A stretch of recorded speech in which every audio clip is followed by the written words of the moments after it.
Why is the continent, which is the richest in terms of resources, the poorest in the world? Welcome to the Sankofa Pan African series. Please sustain us by turning on your subscription and notification buttons. Thank you. Because of their desire to industrialize, African countries had to depend on their former colonizers for equipment and other machinery which they did not produce. These were expensive, and so the desire of African countries to industrialize was turned into a noose with which to continually strangle Africa. Now, this imbalance of trading is actually what the World Trade Organization was established to ensure. I'm sorry to admit that while it is interesting to see that a Nigerian woman now heads the WTO, the World Trade Organization, that organization has done so much damage to sub-Saharan Africa that I would like to wait and see how much change one single person can make. The WTO, IMF, and the World Bank have been major instruments for the economic oppression and suppression of the of sub-Saharan Africa and other developing parts of the world. For instance, the IMF and the World Bank are responsible for Africa's lack of self-sufficiency in food production. The WTO is responsible for the agreement on agriculture, which stops African and Caribbean countries from subsidizing their food production, while okaying a country as rich as America and European countries to continue to subsidize their farmers. When you see those African children with empty eyes on TV, usually put up by do-gooder organizations, begging for money on their behalf, remind yourself why the children are starving in the first place. It is because their parents are toiling and sweating on mines and farms from which they cannot carve out a decent living from their toil and sweat. So, how can you sit in good conscience watching news items night after night as young African women and men risk their lives through the desert and the Atlantic to get to Europe after being forced by the same kind of conditions that made that hungry, starving child with empty eyes that you see and donate to on TV? How can the majority of Europeans rest easy at night when they see tens of thousands of young Africans, some pregnant with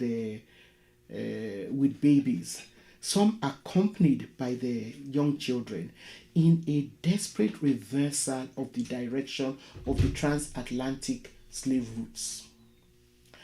How those Africans who had chosen to throw themselves overboard or had died due to the terrible conditions on the slave ships across the Atlantic must be turning in their watery graves at the thought of these young Africans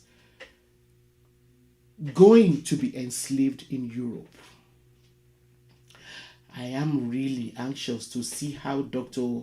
Ngozi Iweala-Okonjo will ensure that the stranglehold which the WTO has enforced on Africa, the Caribbean, and other developing countries to stop us from industrializing are removed.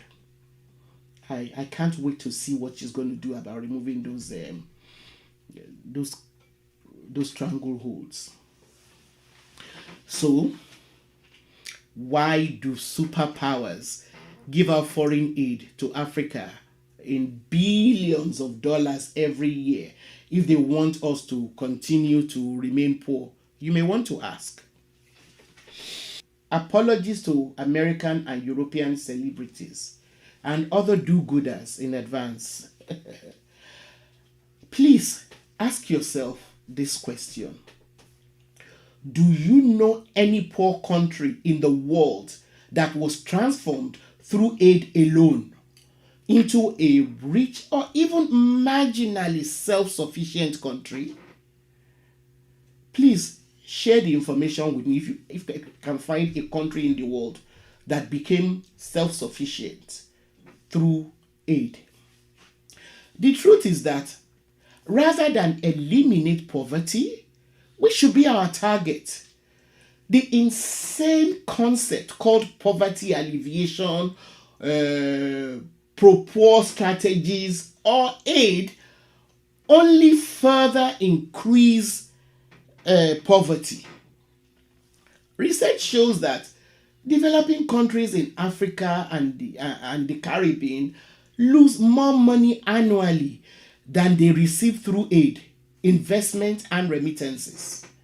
By investment, I mean foreign investment.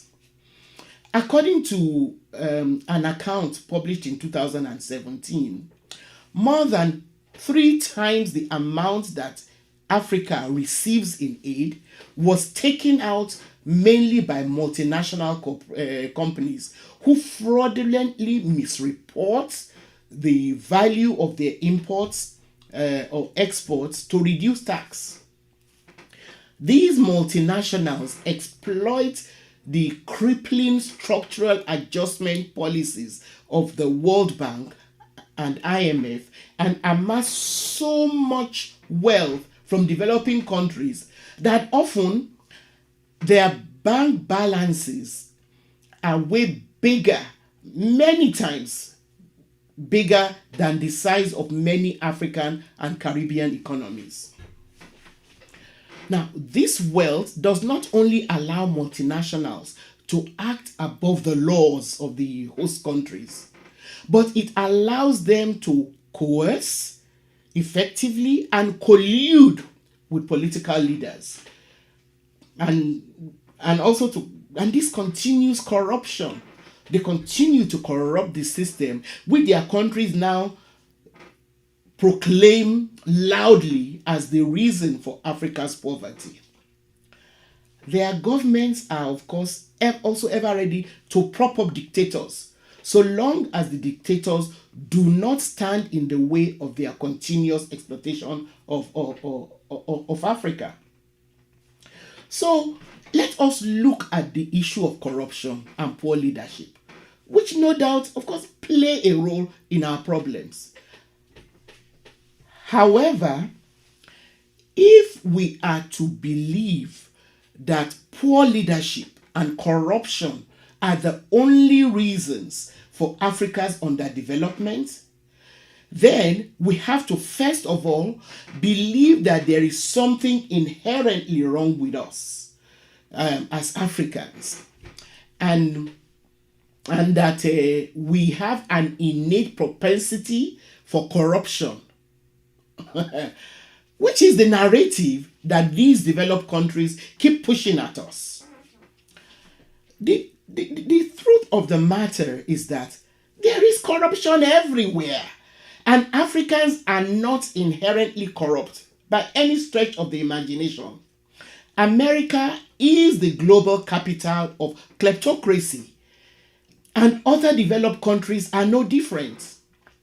However, while the systems in those countries have been allowed to evolve, so that there are checks and balances to keep corruption from becoming rampageous, the same cannot be said for developing countries, where corruption and poor leadership have actually been groomed. It's like they've been deliberately entrenched.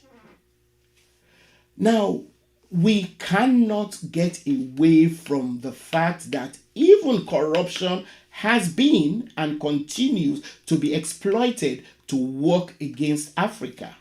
Some have even suggested that the very idea of governments of developed countries giving aid was designed to actually start the corruption process in the developing world in the first place. And it has continued to be used to entrench corruption and prop up poor leaders in the name of, one political ideology or another, in the name of, say, democracy. They prop up, poor leaders. The very things that Africa and Caribbean countries need to end poverty are aggressive industrialization, control of our resources, and fair trading terms so that we can extract and exploit our natural resources ourselves. It's not rocket science. We need to be able to process our raw materials, our natural resources, and determine the prices at which we sell them globally. As the Yoruba will say, the Chinese do not have two heads. In other words, they are not special. They are a superpower today because they found ways to industrialize. This is why we need to consciously challenge the IMF, the World Bank, and the WTO, even when it is now headed by an African woman. We should not cut them any slack until we see that our interests are being ensured. It is not just enough to add a little black and stare. If African economies are allowed to grow, the majority of our problems, be it poor governance, security, patriarchy masquerading as a religion and culture, high unemployment rates, ethnicity, and whatever they may be, these problems will be better tackled if and only if our earning capacities are not hindered by all that we have been talking about here. We will be able to afford to educate ourselves to the same level as the superpowers. With that alone, we won't need anybody to try and teach us about democracy or rule of law. The list of reasons why and how Africa is being impoverished is almost endless. Look at how our land is being destroyed through the exploitation of colonizers and multinationals who extract oil, precious metals, and other resources from Africa. Look at how we suffer as a result of climate change, caused predominantly by the developed countries. There is no getting away from the fact that the global economic, trade, and information systems are set up to continue screwing over developing countries. Even in recent times, unfair intellectual property laws persist. I'm sure you've heard that a European country owned by white people who have nothing to do with Yoruba ethnic group tried to trademark the word Yoruba and therefore stop anyone else, including flesh and blood Yoruba people, from trying to use it. This is the crazy world in which we live in. We cannot get away from the fact that the standard of living in the developed world is being enjoyed on the backs of citizens of places like sub-Saharan Africa and the Caribbean. So you are simply living in denial if you are living the good life as a citizen of the developed countries and donating money for aid or even campaigning to save the environment without questioning very vehemently why your government alone, your government along with other global powers insist on perpetrating the kind of unfair trade balance called globalization. The time to insist on Africa's true emancipation is now, not tomorrow. It is today. Thank you very much for watching. Please continue to share your comments and questions with us. Also, please give us a thumbs up and share our videos with your contacts. See you next time.